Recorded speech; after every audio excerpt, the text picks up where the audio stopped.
The 1-2 punch of snow and brutally cold temperatures this weekend could mean big problems on the roads if you are not prepared. So Denver 7's Ryan Fish asked our own experts to weigh in on what you need to know.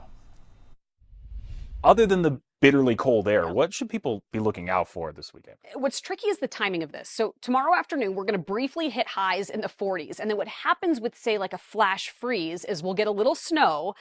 Temperatures at that point still potentially above freezing. So that means the ground is relatively pretty warm.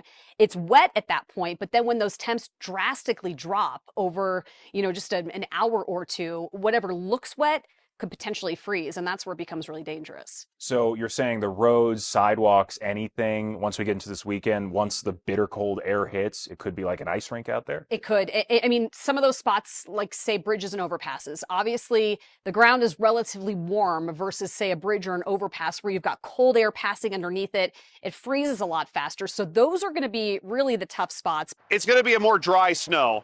And that means it's going to be blowing around a lot. It's not going to be the wet snow that we get here in the spring times. So it's going to be a different snow, and it could turn to ice pretty quickly, unfortunately. So that's going to be a challenge for the road crews to try to plow it off. Typically, we see one really good cold snap like this, especially in the last few years. Usually January, usually early February. We can get through it just fine. I mean, it is not the end of the world, but just be prepared. The main thing is obviously slow down, watch your surroundings, and you're going to be going over some very slick conditions. You'll be going over bridges you don't even maybe know they're there, and they are all going to be very slick. So the best idea, obviously, is to put the phones down, pay attention to what you're doing, and just drive responsibly and slowly, and you should be okay.